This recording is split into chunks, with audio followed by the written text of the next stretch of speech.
Well, let's focus on the standings right now. If you take a look, you want to talk about a star-studded potential play-in.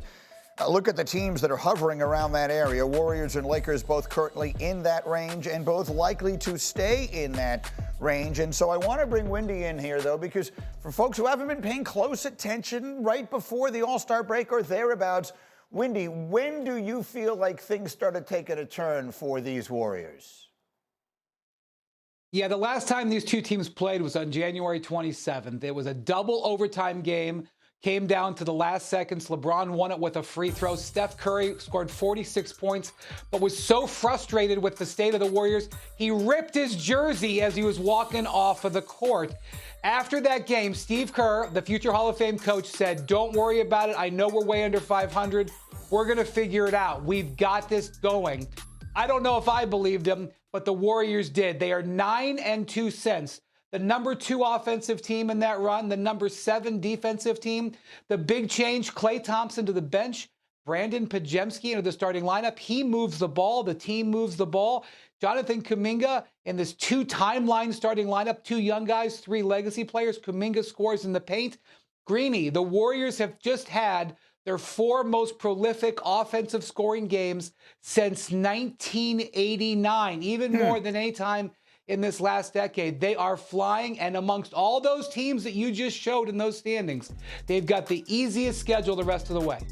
How close are you paying attention to the Warriors maybe doing something we didn't expect down the stretch of this season? Very much so. I never buried them completely because of the number of close games they lost. Winnie just alluded to one of them, but I think the Golden State Warriors were involved in more of those games than any team in the league, and they were coming up short time and time again. So what has happened? It's a really collection of things. Andrew Wiggins has been better. He's still not super consistent offensively, but he's basically averaged about 16 in the last 7 games. That's significantly better than where he was at the beginning of the year. Draymond Green has been fantastic since he came back from the suspension. He's averaging 10, 7, and 7 during this stretch. And it's just his decision-making, his pace, his energy, his defensive presence. It's all there again.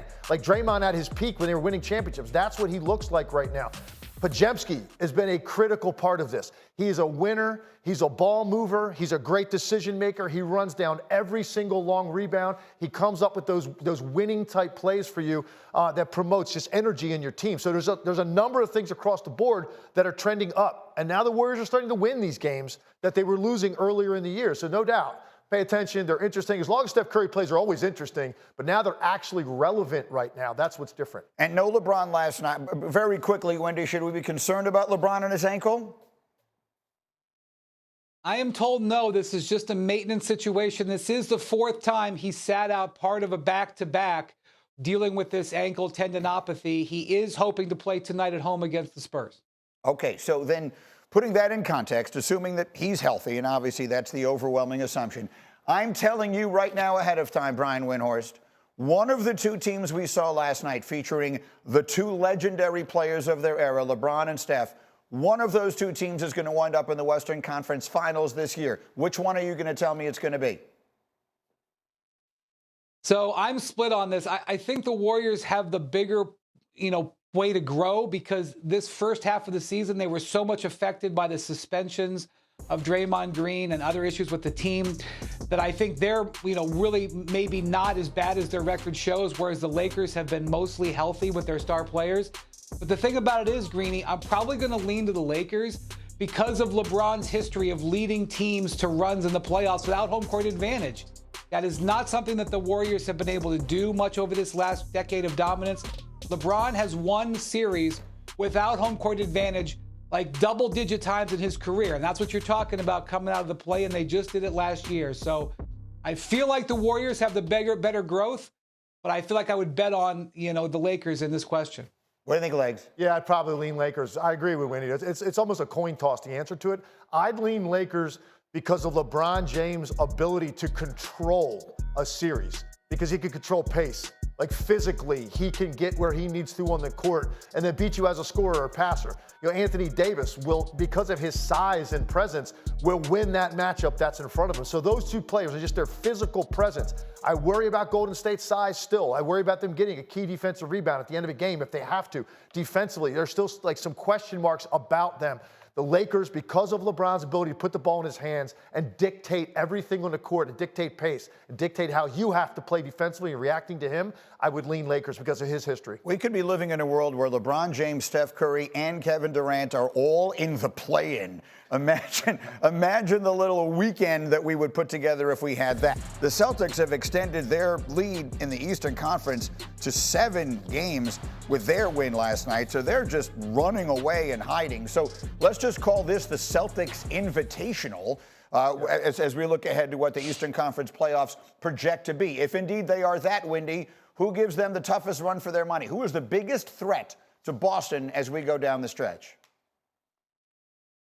Yeah, I do think Milwaukee, because their top end is still probably the best amongst all of these teams.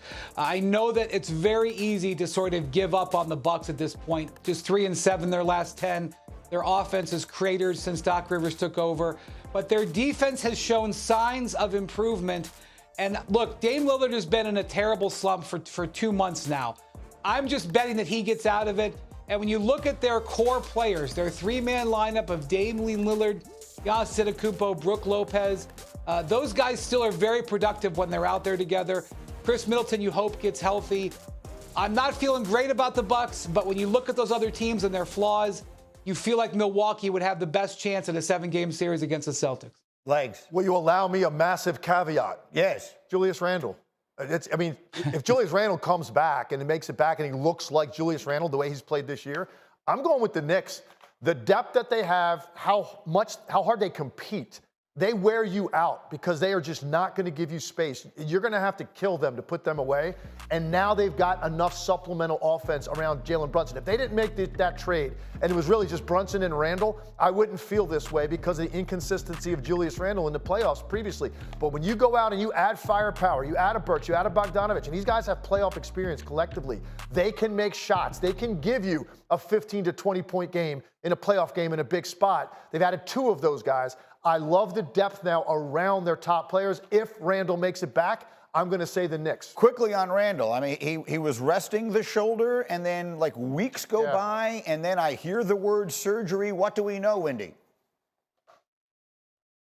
Well, the Knicks were a little vague about it, but they never ruled it out. And Julius made it clear when he was on the record on Wednesday. He said, look, I am rehabbing. It's going well, but I can't say for sure I'm not going to have surgery.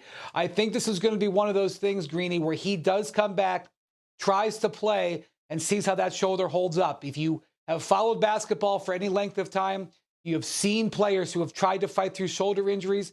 Sometimes you can. Sometimes it gets re-injured and you can't. The Knicks and Randle are betting on that he can, but it is a huge question in the entire Eastern Conference playoff picture. And boy, do I have experience with that. We dealt with this exact thing in Washington with Chris Webber. He had, multiple dislocations, and he would just rehab it and come back and play. It would pop out again, sometimes doing something innocuous. He would just tweak it, he'd grab it. Finally, you just come to the conclusion. You're not going to be right until you get this thing surgically repaired. And that's going to be, obviously, you're going to miss a lot of time. He did it. He never really had a problem with the shoulder the rest of his career, but in the moment, it's tough to rehab your way through it. I don't know the situation with Randle, but he's got to make it back for the Knicks, for what I said about the Knicks to be true. That would be a real shame with the season they're having.